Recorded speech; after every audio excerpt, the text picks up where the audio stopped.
Oi, pessoal, aqui é a Giovana Seconella, atual presidente da Associação dos Estudantes de Medicina do Mato Grosso do Sul, e é com muita alegria que a gente apresenta para vocês o curso Os Pilares para a Estabilidade durante a Graduação. A gente selecionou ótimos profissionais para falar de temas-chave no quesito de desenvolvimento, aperfeiçoamento e também desempenho ao longo da graduação, como, por exemplo, suplementação e nutrição, saúde mental, saúde do sono e atividade física, e a gente espera que vocês realmente consigam aproveitar muito esse conteúdo.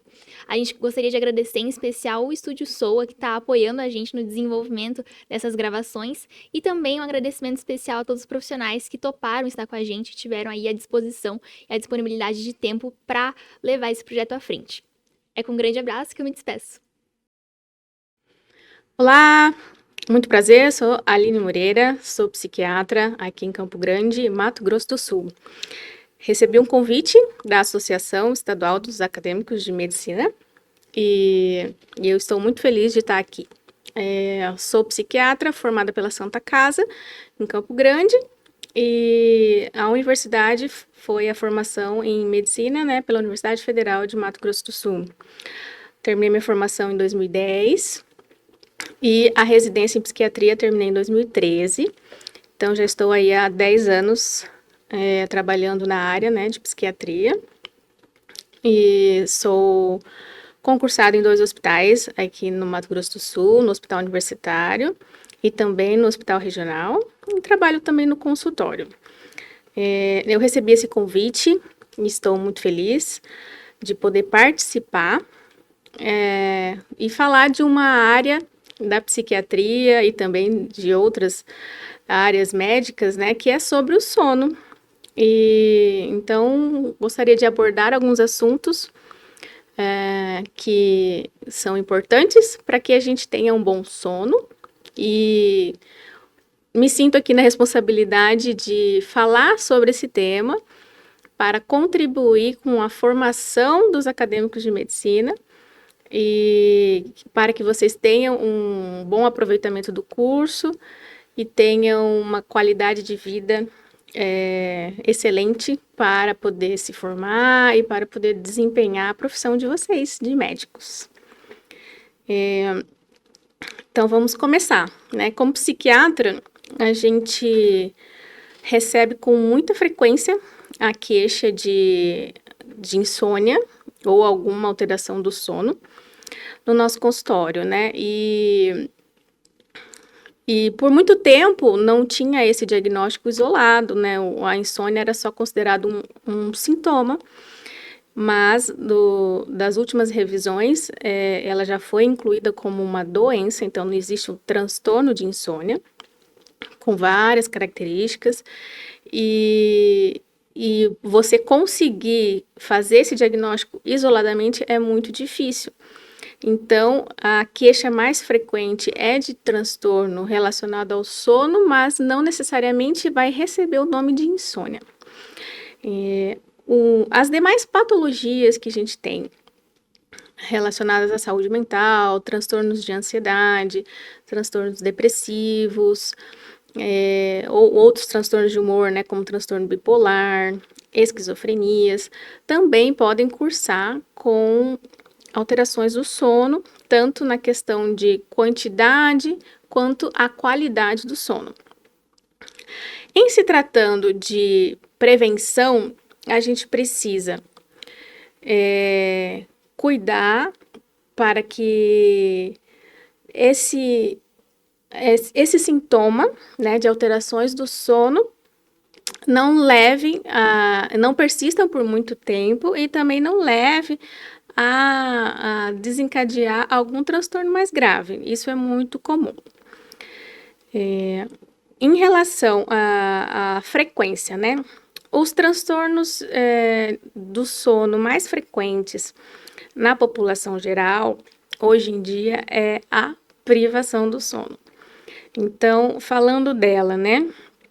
Privação do sono, o que seria isso? É você não dormir a quantidade de horas necessárias para restabelecer a homeostase, o seu organismo está adequado. Então, com a rotina, excesso de horas de estudos, excesso de horas de trabalho, compromissos, né? Dificuldade de adiar algumas situações, ou até mesmo dizer não, né? Ah, tem um convite para ir para uma viagem, tem que acordar 4 horas da manhã e você não conseguiu dormir adequadamente no horário anterior, mais cedo, para poder pegar a estrada, por exemplo, né? E isso pode levar a uma sonolência diurna, né, no dia seguinte e até causar acidentes.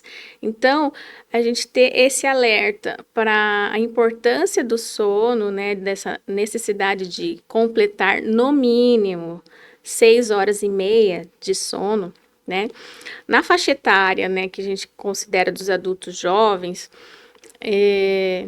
a necessidade de horas de sono é de 7 a 9 horas. Então, quando ocorre um decréscimo nisso, ou seja, dormir menos de 7 horas, já tem consequências ruins para o organismo e o cidadão pode apresentar prejuízos, né? Quais são os prejuízos normalmente associados com a privação do sono? Diminuição da atenção, prejuízos na memória, aumento na incidência de algum acidente, tanto de carro, de moto, ou acidentes se você faz algum trabalho manual, por exemplo, ou se você está rodando ali no estágio, né, da cirúrgica, ou no estágio da anestesia, faz algum procedimento. Então, existe esse prejuízo da atenção, né, e aumento na incidência de erros que pode acometer.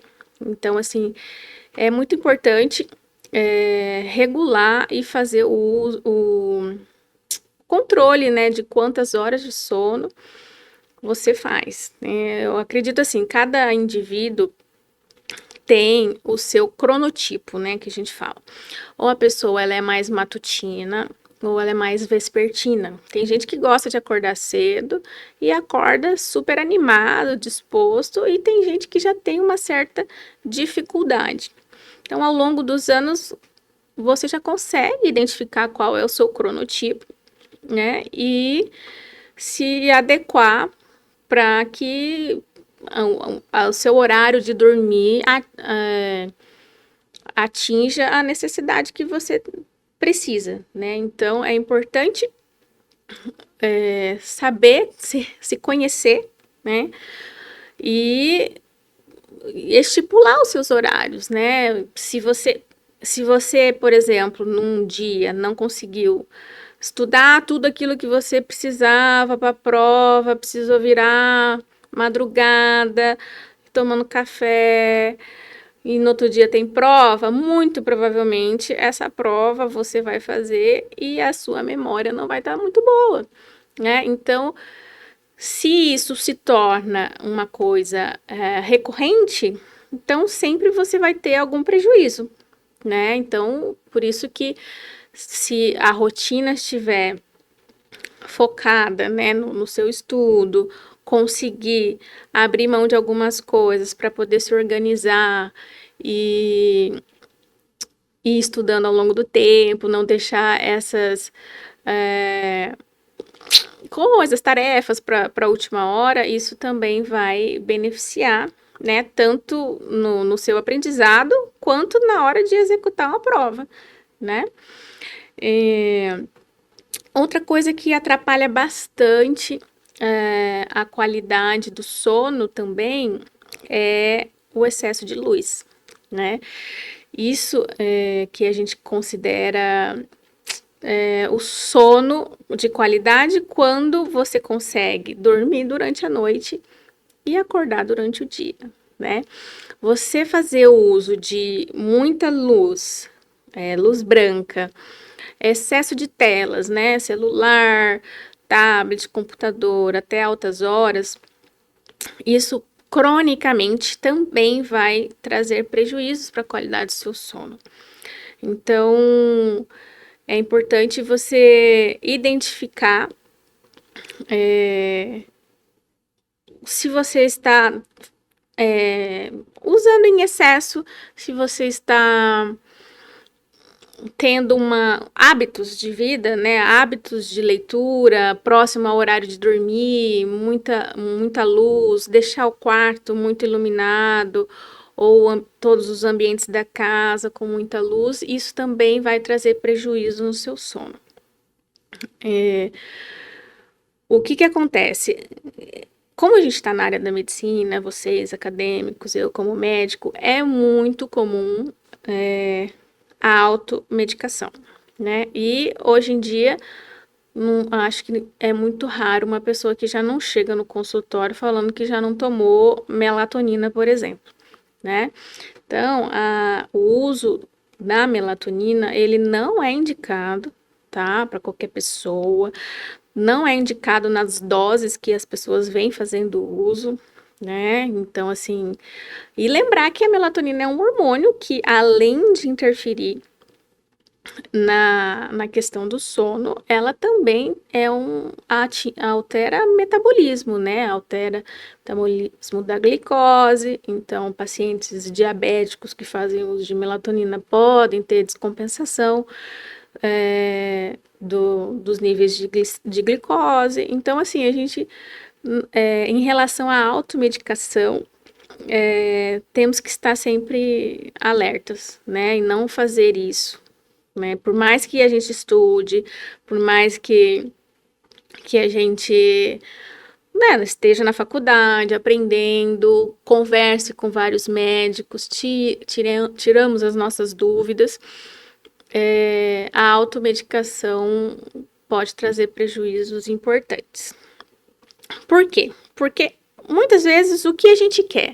A gente quer o resultado imediato, né? Então, ter essa questão de pressa. Eu preciso dormir. Vou lá e tomo uma medicação para dormir. Daí, meu Deus, não tô aguentando de sono, preciso trabalhar. Vai lá e toma café, né? Quando a pessoa não faz uso de psicoestimulantes, né? Então, é muito arriscado. E se a gente não começar a prestar atenção no que isso traz de consequências para o nosso organismo, além dos prejuízos do sono momentâneo, além dos prejuízos relacionais, né, de amizade, ou você tá mais estressado, ou você tá mais irritado, a longo prazo, né? Então, uma boa noite de sono, ela vai te prevenir de muitas outras doenças, de transtornos mentais, de ansiedade, depressão, transtorno bipolar, né? Pacientes com transtorno bipolar, por exemplo, eles têm uma necessidade de dormir uma quantidade exata de horas, de 7 a 8, 9 horas, muito importante, porque isso pode desencadear crises, né? Tanto para depressão quanto crises de mania e hipomania. Então, o que eu gosto, assim, de alertar para os pacientes? Você nunca vai você nunca vai sair perdendo quando você se educa e faz uma adoção de melhores hábitos de vida. Então, o fato de você escolher se alimentar melhor, dormir no horário adequado, ter um descanso, momentos de lazer, isso vai trazer benefícios que você não vai conseguir comprar isso, né? Então, a nossa saúde, em primeiro lugar, é algo que não tem preço, certo? Em relação à rotina, né, dos acadêmicos de medicina, plantões, estágios, existe também o turno, né? Não sei se isso já está regulamentado na faculdade em relação a descanso pós-plantão, né? Mas na minha época de residência tinha, né? Então, se você estava de plantão num período noturno, você tinha o pós-plantão até o outro dia, na hora do almoço, por exemplo, para descansar, né? Para isso poder se regular. Então, e aproveitar, né? Saber que isso foi pensado, isso foi estudado. Então, por que que a gente pode fazer plantão 12 por 36, né? Por que que não pode fazer plantão 24 horas por 24 horas? Então, tudo isso foi pensado e precisa ter uma atenção para cumprir o descanso, né? E só que muitas vezes a gente não quer abrir mão. Então, eu não quero abrir mão de ir na academia, então eu vou na academia na hora do meu descanso e daí dorme menos, mas vai na academia, né? Então, será que esse treino nesse horário vai ser eficaz? Será que o benefício que você vai ter nesse treino, que no horário que você deveria estar estudando, ou na hora que você deveria estar descansando, ele vai ser benéfico para o seu organismo ou ele vai ser mais um estresse, né? Então, assim, a gente precisa se atentar para a saúde, em relação à saúde mental, né? E física, saúde mental e física. Bom, agora falando assim um pouquinho do transtorno de insônia, né? A gente precisa saber que, assim, não é um dia ou outro só que não tá dormindo que você vai receber um diagnóstico desse, né? Então, a gente já quer logo fazer uso de um remédio, eu já vou no médico, não posso, já faz uma semana que eu não tô dormindo direito, e daí eu acho que eu já vou tomar aqui, vou falar o nome de um remédio, né? Zolpidem, enfim. Vou aqui tomar esse comprimido porque eu preciso dormir, porque eu preciso descansar. E não necessariamente essa medicação vai ter que ser utilizada. Talvez outros hábitos poderiam ser adotados para que você durma adequadamente. Diminua o café, não toma café depois das 2 da tarde, né? Então, assim, se você tá tendo prejuízo do sono, por que que você vai tomar café? Café é estimulante, né? Então, assim, a pressa, né? Eu acho que essa pressa de resolver tudo rápido, de tudo para ontem, faz com que adotemos as medidas inadequadas de ajuste, né? Por exemplo, vou falar até de um caso de uma paciente ontem, né? Ela tá dormindo às 3 da manhã e acordando às 10 da manhã. E daí ela falou assim, doutora, eu preciso que você aumente o meu remédio para dormir, porque, eu tô dormindo às 3, eu queria dormir antes. E se você ficar, assim, pensar rápido, você mesmo, então tá, vou aumentar a dose do remédio. Mas não, falei, olha, eu sei que é difícil, mas o que que você vai ter que fazer? Põe para despertar às 7 horas da manhã.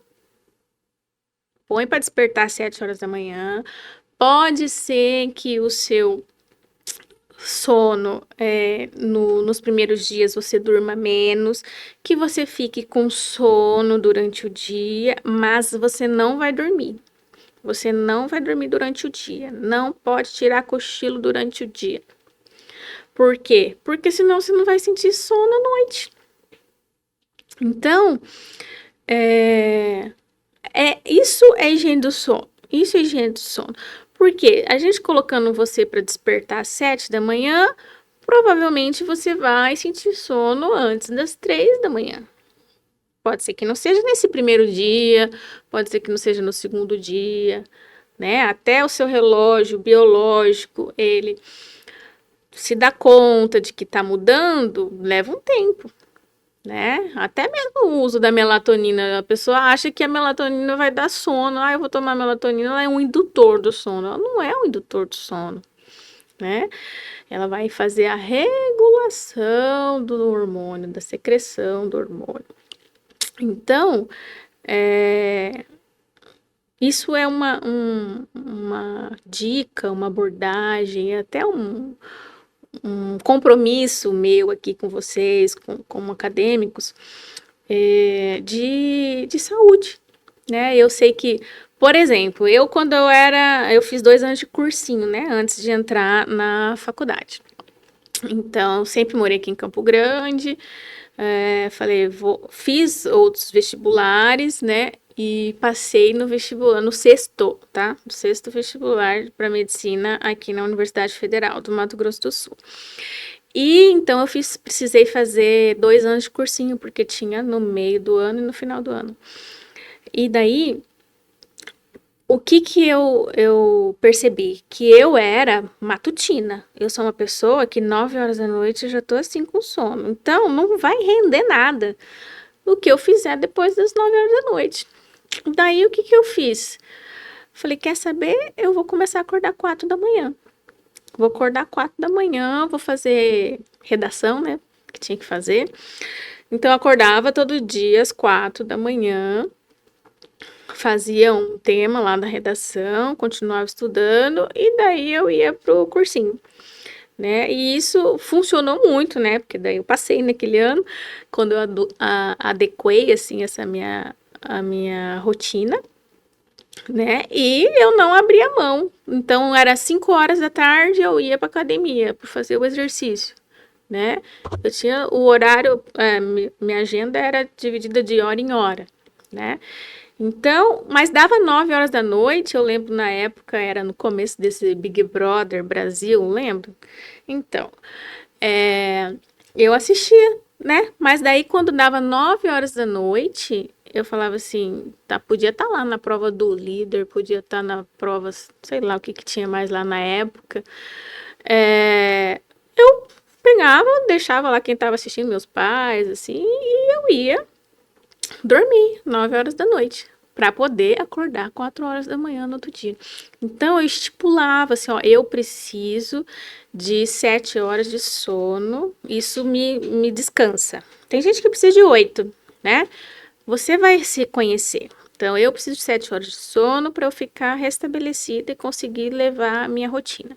Então, vou ter que fazer desta forma. Eu não rendo nada depois das 9. Tem gente que rende, né? Tem gente que gosta de estudar de noite porque tá mais fresco ou porque tá mais silêncio, né? Eu prefiro de manhãzinho, porque 9 eu já tô com sono. Então você vai ter que se identificar e estabelecer a sua rotina, né? Quando for para escolher a sua especialidade até mesmo, né? Olha, eu vou querer trabalhar de que jeito? Eu tenho alguma patologia? Eu tenho algum transtorno mental? Eu sofro de ansiedade? O que me gera ansiedade? Ai, olha, eu acho que a imprevisibilidade me deixa ansiosa. Eu não saber o que vai acontecer. E daí você vai trabalhar em pronto-socorro, então, né? Você vai virar médico de urgência, emergência. Então, assim, se você já sofre de um transtorno mental, beleza, eu amo urgência, eu amo emergência, mas será que essa vai ser a melhor opção para você? Né? Então, é muito importante essa reflexão, esse entendimento, saber as suas características também de personalidade, né? Personalidades mais ansiosas, preocupadas, elas também têm maior incidência de transtorno do sono, né? As mulheres têm um pouquinho mais, porque as mulheres são mais preocupadas que os homens mesmo, né? E é uma incidência, assim, de 1,3 para 1, assim, não é muito maior, mas é. E então, assim, escolher a sua especialidade médica, né, de acordo com o estilo de vida que você quer levar também. E saber que se você for optar mesmo, não, eu amo a urgência, a emergência, eu gosto de denatórics, eu gosto de parada, reanimar. Então, você já projetar a sua vida de forma a você ter momentos de descansos, né? De você ter descanso. Enquanto faz um plantão aqui e planeja o seu descanso, né? Para que você consiga fazer isso por mais tempo, porque eu acredito assim, estamos aqui para trabalhar como médicos, queremos o melhor para os nossos pacientes, é uma entrega, é um sacerdócio, é muito bonita essa profissão. E, e eu acredito que todo mundo quer fazer isso por quanto tempo conseguir, né? É uma profissão linda, medicina. E se você acabar tendo que ficar doente, se você ficar doente, você vai ter prejuízos, né? Tanto prejuízos na sua saúde, quanto prejuízos com a família, prejuízos financeiros, né? Por conta de um adoecimento que poderia ter sido evitado caso você tivesse escolhido hábitos de vida mais saudáveis.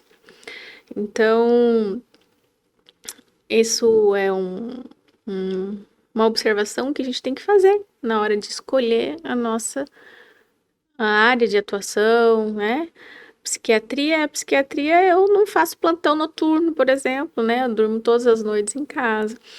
Então foi uma escolha, né? Desde de nova, mas que me propicia ter uma qualidade de vida muito boa, né? Então, dependendo da área que você for escolher, por mais que você tenha que trabalhar em regime de plantão noturno, vai ter que ser programado esses descansos para que você consiga fazer isso por mais tempo, né? Em relação a uma área que eu gosto muito também, né, que eu fiz a especialização em dependência química pela Unifesp, e então não teria como eu passar por aqui sem falar sobre o uso de substâncias, né? Coisa muito frequente, né? A gente conhece as festas da medicina, né? A gente sempre confraterniza e o uso de álcool é muito frequente. Então, temos que nos alertar, temos que nos cuidar em relação ao uso de bebidas alcoólicas, em relação ao uso de outras substâncias, maconha, cigarro, né? Porque tudo isso vai ter interferência sobre o sono. E sobre todas as outras situações que podem acontecer decorrentes do uso de substâncias, né? Os riscos, né, além do prejuízo do sono, como o risco de desenvolver outros transtornos mentais, além do uso de substâncias, o risco de desenvolver problemas relacionados ao prejuízo na faculdade, né, você ter reprovações, você não conseguir atingir a nota necessária, você ter problemas de relacionamento, questão de reputação mesmo sua, né? Caso você tenha um uso de substância e que te exponha, né, a alguma situação, isso traz um prejuízo muito grande, né? E tudo é prevenção. Então, se a gente for falar mais profundamente sobre o sono, se a gente for falar mais profundamente do sono, eu me despertei para o sono faz uns 2 anos, mais ou menos, porque na psiquiatria a gente tem algumas características do sono.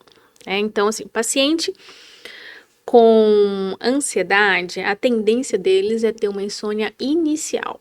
O que é isso? Então, a pessoa demora muito para dormir. O que seria essa latência que chama, né? Latência do sono. O normal é a gente demorar até 30 minutos, 20 a 30 minutos para iniciar o sono. Então, deitei na cama, ok, vou dormir. O normal é até 20, 30 minutos. Passou disso, rola para lá, rola para cá. Aí a gente já fica preocupado, porque daí já se configura uma insônia inicial. Tá? Normalmente, os transtornos de ansiedade são os que mais levam a esse tipo de insônia. Porque a pessoa deita e daí ela pensa que ela tem que pôr a roupa para lavar, que ela tem prova amanhã, que ela tem o cachorro para passear. Então, assim, começa a ficar preocupada com as contas, né? Enfim, várias preocupações que podem atrapalhar o sono. E outro tipo de insônia é a insônia de manutenção. Então, a pessoa até tem uma dificuldade para iniciar, mas não muito, e durante o sono acaba tendo despertares, né? Então, acorda no meio da noite. Acorda para ir no banheiro, ok, acorda para ir no banheiro e não consegue voltar a dormir. Ou desperta mesmo sem ser por necessidade de ir ao banheiro e não consegue voltar a dormir, demorando novamente esses 30 minutos para mais do que esses 30 minutos para pegar no sono. Então, essa se chama insônia de manutenção. Essa é a mais frequente, tá? Cerca de 60% dos casos de insônia tem uma insônia de manutenção. E está muito associado com o transtorno mental, tá? Então, transtorno depressivo, transtorno bipolar. E existe também a insônia terminal. A insônia terminal é quando a pessoa acorda antes da hora. Então, ela acorda antes da hora. Como que é isso? Normalmente a pessoa estava programada para acordar às 6 da manhã, ela vai lá e acorda 4 e não consegue mais dormir. Então, isso é frequente também nos transtornos depressivos, né? E alguns pacientes com ansiedade, isso também é comum, tá? E isso, nossa, isso aqui abre um leque para a gente conversar, né? Porque aí o psiquiatra vai ter ali toda a gama de medicação, qual vai ser melhor para paciente com ansiedade, com insônia. Às vezes a gente dá um tratamento de manhã, um inibidor seletivo da recaptação de serotonina. De manhã e à noite o paciente dorme bem. Antes estava tendo insônia inicial, mas com o remedinho que a gente dá de manhã, melhora a ansiedade e repercute lá no sono, né? Então, por isso que o diagnóstico do transtorno de insônia isolado, ele é mais raro, né, de se acontecer. Por quê? Porque o paciente já está com um mês sem dormir direito, ele já foi no médico, já procurou o psiquiatra, né? E a gente percebeu já a ansiedade, e daí está tratando a ansiedade. Certo?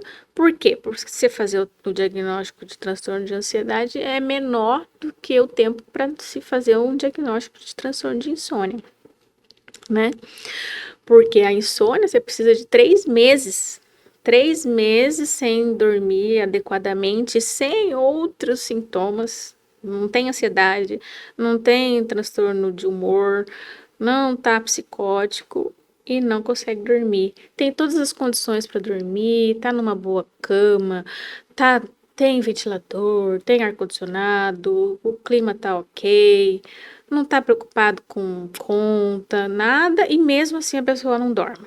Aí sim a gente vai fazer um diagnóstico de transtorno de insônia isolado, né? E ainda tem que durar 3 meses e ficar pelo menos umas 3 noites por semana, né? Então, de 7 dias na semana, pelo menos 3 dias não dorme bem e durante 3 meses. Então, assim, é muito mais difícil fazer esse diagnóstico isolado, mas ainda acontece, né?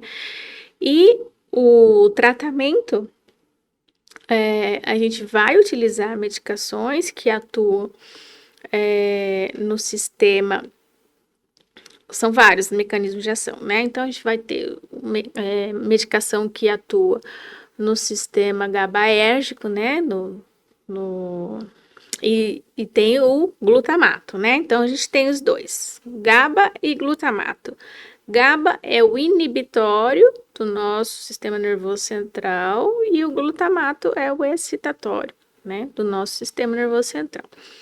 Então, as medicações que atuam em GABA vão ser essas medicações que vão auxiliar no sono. Mas outros mecanismos já foram sendo descobertos e utilizados, e os antidepressivos também, né? Outros medicamentos que atuam nessa regulação do sono podem ser incorporadas conforme o diagnóstico que a gente faça no paciente, né? Às vezes é um transtorno de humor, né? Um transtorno bipolar que tá levando a insônia, mas você coloca o estabilizador de humor e o paciente dorme adequadamente, né? Então, assim, a farmacologia, ela é bem ampla e o paciente, né, passando por uma consulta detalhada para fazer esse diagnóstico, se existe algum transtorno mental, se existe algum abuso de substâncias. Isso vai nos nortear na hora de escolha de melhor terapêutica, né, tanto medicamentosa quanto as orientações relacionadas à higiene do sono, mudança de estilo de vida, adequação às vezes é um ventilador, às vezes é um ventilador que a casa não tem, que você precisa orientar a pessoa. Fala assim, olha, é muito quente, o corpo, ele necessita dessa diminuição de temperatura para que o sono seja de qualidade, né? Se a gente for avaliar todos os parâmetros, né, a fisiologia do sono, todos os parâmetros que altera durante o sono, a gente entende que as condições climáticas favorecem uma melhor qualidade do sono. Até por isso que a incidência vem aumentando, né? Porque está tendo o aquecimento global e a gente está tendo esses prejuízos também relacionados à temperatura. Que mais podemos abordar? E aí? Tá ótimo. Tá gostando? Inclusive, a gente está aqui selecionando algumas perguntas, conversando com a nossa diretoria, caso queira fazer uma rodadinha assim, de dúvidas, depois acho que vai ser legal. Porque eu acho que fica bem interativo, sabe? Uhum. Ele já tem essa dinâmica um pouco engessada, digamos, no sentido de você estar comunicando, enfim, os seus conhecimentos e tudo mais, mas eu acho que talvez uma roda de conversa, algo do tipo, né, seja interessante. Bem assim no finalzinho mesmo, né, um próprio bônus para os clubistas, né? Porque, a princípio, o curso ele vai ser gratuito. Então, outros acadêmicos também terão acesso, inclusive, para beneficiar a senhora, né? Para se tornar conhecido e tudo mais. Mas a gente queria deixar meio que um bônus para os clubistas, né? Tendo em vista que eles pagam para participar do nosso clube e tudo mais. Legal. Bacana, acho que conseguiu abordar vários pontos, assim, que eles vão pegando insights, né? Na prática. Sim. Deixa eu ver se tem mais alguma coisa aqui que eu anotei.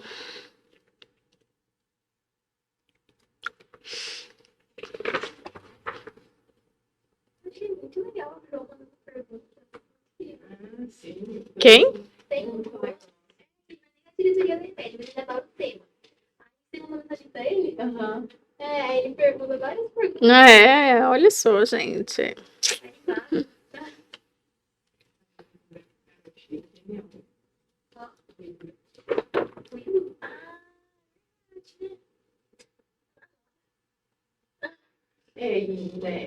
Eu acredito que seja uma dúvida bem frequente, né?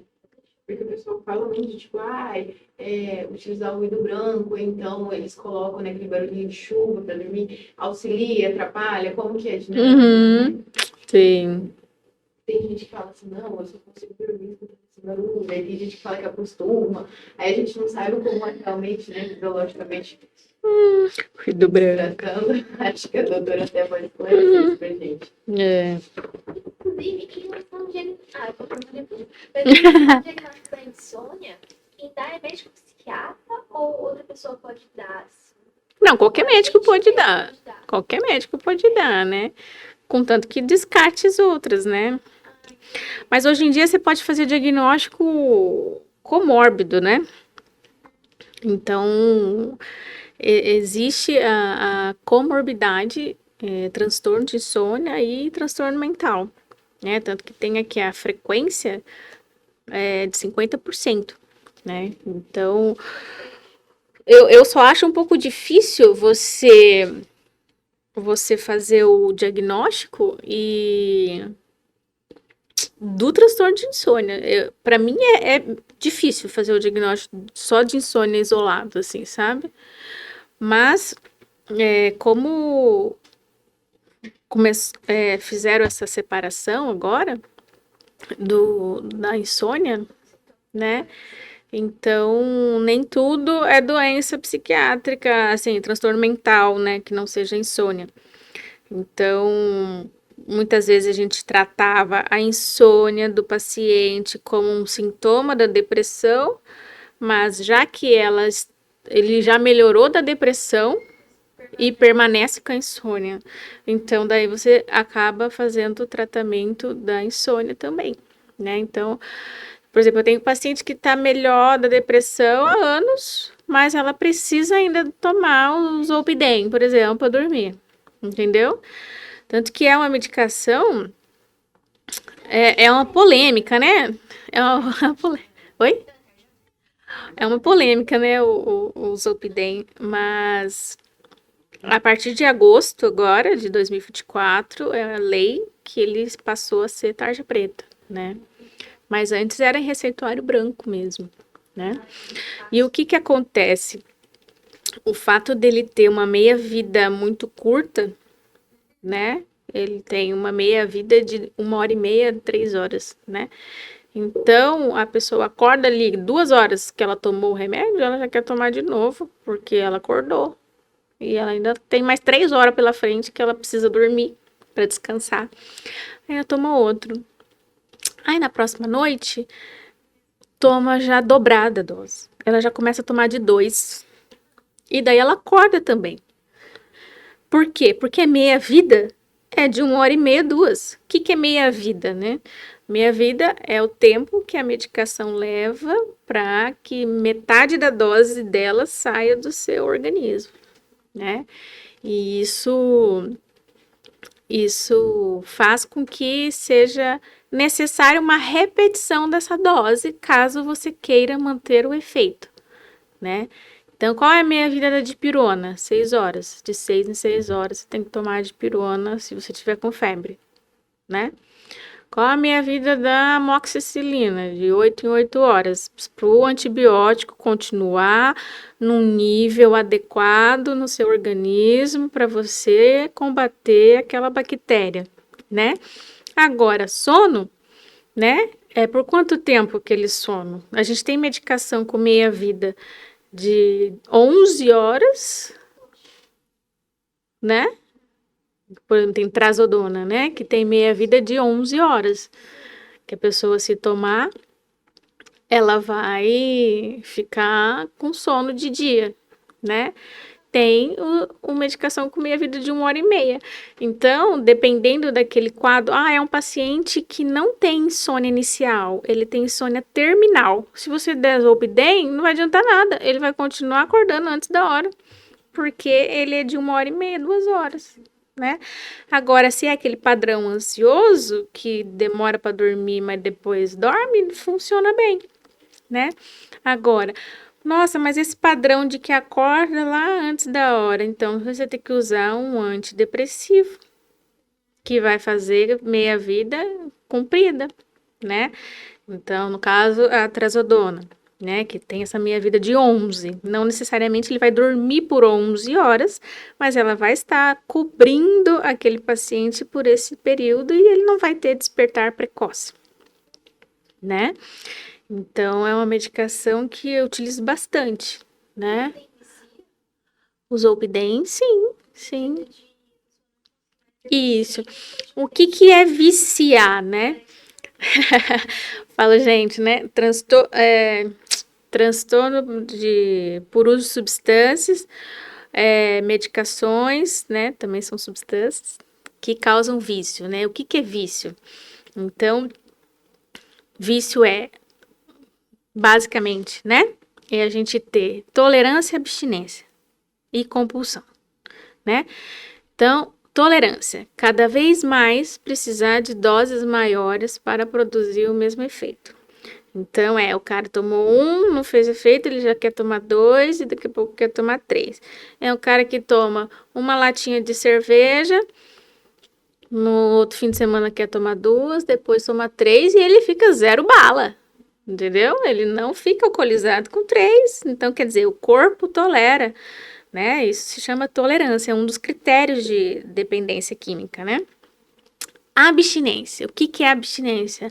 É a pessoa passar mal quando retira, certo? Então, ela estava lá tomando todos os dias aquela substância, aquela medicação, e de repente você tira. Aí a pessoa tem mal-estar. Existem alguns remédios que a pessoa pode apresentar mal-estar no dia seguinte. Tirou daquele comprimido, ela já tem um mal-estar. Agora, tem outras que demora alguns dias para desenvolver a abstinência por conta da meia-vida, né? Então, se a pessoa toma um clonazepam, que é um benzodiazepínico, que tem uma meia-vida longa, de 24 horas, certo? E se você faz uso crônico, acaba que você fica até com 90 horas. Então, seria 5 dias você com aquele medicamento ainda circulando no seu organismo. Então, a pessoa ficou sem tomar 5 dias, aí que ela vai começar a ter mal-estar, né? Ela pode ter crise de pânico, crise de ansiedade, insônia, porque não fez o uso da medicação que ela está acostumada, né? Isso é abstinência. Compulsão é outro critério diagnóstico de transtorno por uso de substâncias, de dependência, de vício, né? Foi a palavra que você utilizou. Então, a compulsão é cada vez mais você precisar de doses maiores e você não ficar satisfeito com aquilo. Então, eu quero mais. Enquanto não acabar as caixas, não vou embora. Não me rendo, né? Compulsão pode ser por compras também, compulsão por jogos eletrônicos. Hoje em dia tem esse jogo de apostas, né? Então a pessoa vai e vai de novo, e vai de novo, né? Isso é compulsão, né? Não é que ela tá tolerante, é porque ela tá compulsiva. É porque aquilo ali gera e retroalimenta o sistema dopaminérgico dela, né? De prazer, de saciedade, né? E isso se torna um vício, né? Esses são os 3 principais critérios que a gente considera de vício, né, de dependência, porque existem vários outros que são relacionados ao comportamento, né? Então, você consegue fechar um diagnóstico de transtorno por uso de álcool, por exemplo, a pessoa não tem abstinência, ela só toma cerveja, mas toma numa compulsão, e ela não tem os sintomas de abstinência, tremedeira, não tem suador, não vê bicho andando pela parede, aquela síndrome de abstinência alcoólica. Então, não tem. Mas ela tem vários outros comportamentos que fazem ela ser um dependente, por mais que não tenha abstinência. O que é? Sempre abastece o carro naquele posto e para na conveniência. Para na conveniência, né? Porque naquela conveniência ele já compra ali o maço de cigarro dele, já compra a long neck, e aquilo ali é um padrão comportamental que configura um vício, né? Então, não necessariamente são só relacionados à parte química, né? A parte comportamental também caracterizar um vício, né?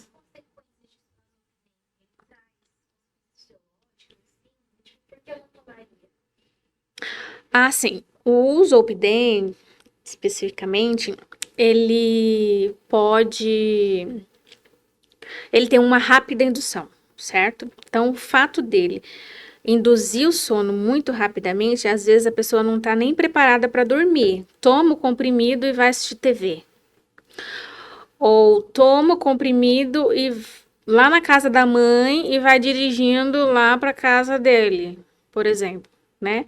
E daí acontece de acidentes, por exemplo, ou a pessoa, porque como ele tem uma rápida indução, ele simula o sono normal, tanto que nas clínicas de polissonografia, que é onde você faz o estudo do sono, você não é contraindicado o uso do Zolpidem. Então, se aquele paciente tem insônia, eles podem usar, que não vai alterar a arquitetura do sono. né? O que é essa arquitetura? É uma distribuição dos níveis de profundidade que o sono atinge, né? Então, no início do sono, a gente tem o que a gente considera, a gente tem a vigília, né? Que a atividade cerebral está mais acelerada. Aí a gente tem o N1, N2 e N3 e sono REM, né? Conforme vai aprofundando o sono, vai ficando mais lenta as ondas no eletroencefalograma, né?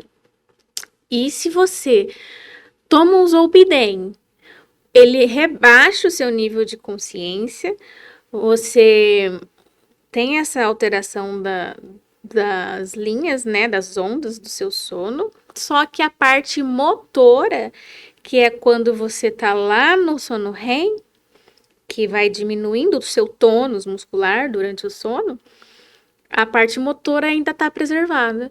E daí o que acontece? Você pode fazer coisas motoras, certo? Com atividade cerebral diminuída, rebaixada. E isso acontece. Mandar mensagem, comprar. Tem paciente que comprou geladeira. Sério, tava dormindo. Antes de dormir, tava rolando site de compra lá, Casas Bahia, sei lá, Ponto Frio, alguma coisa, e escolheu uma geladeira. Ai, deixa eu ver se eu vou comprar, não vou comprar, tomou o remédio, dormiu, puf, comprou, né? Então, assim, é arriscado, né, fazer o uso da medicação sem a orientação adequada, né? Então, eu até trouxe aqui, né? Ó, gente, eu peguei emprestado, tá? Mas peguei o tapa-olho pra gente poder sinalizar uma hora que você vai dormir, né? A hora que você for dormir, se você fizer uso de alguma medicação, tomar o comprimido, né? Você coloca o tapa-olho, vai dormir, não faz mais nada. Por quê? Porque é arriscado mesmo. É arriscado, inclusive em idosos, ter quedas, né? Porque a pessoa não tá no nível de consciência, mas tá sonolento, daí vai no banheiro, vai pegar uma água, cai, bate a cabeça, fratura uma bacia, enfim, é muito arriscado, né? Sim, existe um outro efeito que é o sonambulismo, né?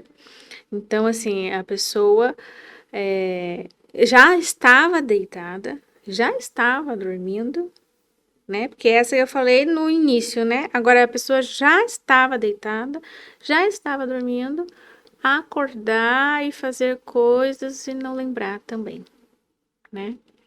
Também acontece, né? Então, assim, e isso acontece mais assim, o sonambulismo, tipo, depois que a pessoa dormiu, seguiu todos os cuidados, depois que tomou a medicação, ele é uma frequência, assim, vamos dizer, 5%, né, dos casos. Pode acontecer, é um efeito colateral que pode dar. Então, essa pessoa daí já fica proscrito esse tipo de medicação para ela, né? As drogas Z, né? Existem outras drogas Z. Existem exopiclona, né? Essa daí já tem uma meia-vida mais longa, já tem uma meia-vida de 6 horas, né? Então, tanto que se você for ver nos guidelines para tratamento de insônia, o Zolpidem ele vai ser indicado para insônia de curta duração, né? Porque ele tem várias dosagens, tá? Ele tem de 5 miligramas, tem de 10 miligramas, tem de 12,5. Esse de 12,5, ele é XR, ele é de liberação prolongada, né? Então, ele tem uma meia-vida mais longa, né? Tem de 6,25 também, que é de liberação prolongada. Mas é um laboratório só que tem esse. E então ele é mais seguro para utilizar nesses pacientes que têm uma permanência maior persistência maior da insônia, né? E em relação ao outros medicamentos, né? E daí a gente precisa avaliar as comorbidades, né? tem sido lançado no mercado, né? Hoje em dia tem medicamentos que agem nos receptores melatoninérgicos do cérebro também, né? Que também podem ser utilizados, né, quando existe essa questão do ritmo circadiano, né? Por exemplo, eu trabalho lá no hospital e eu fazia o ambulatório de funcionários do hospital. Então, eu peguei uma clientela, como dizem, né? Peguei um volume de pacientes que trabalham em hospitais e que fazem regimes de plantão. Então, é muito comum, assim, essa questão do turno, né? E às vezes a gente tem que adequar o turno. Teve paciente que eu tive que ajustar a medicação porque ele continuava naquele mesmo turno, né? Então, assim, às vezes você tem vamos dizer assim, você tem uma doença maior, né? Não que uma seja mais importante que a outra, né? Mas se chegar um paciente que faz uso de várias medicações e ele tá tendo sintomas de intoxicação ou de que uma tá muito forte, né? Qual que você vai tirar primeiro, né? Você não vai tirar aquela que é a base do tratamento da doença dele, né? Então, às vezes eu tive que fazer essa troca de medicação, inclusive da base do medicamento, por conta do turno, do trabalho de turno que a pessoa executa. Você acabou de assistir um episódio do nosso curso Os Pilares para a Estabilidade durante a graduação e a gente espera que você tenha gostado. Não se esqueça de se inscrever aqui no canal, curtir esse vídeo e também acompanhar a gente nas redes sociais, aemed.ms. Até a próxima!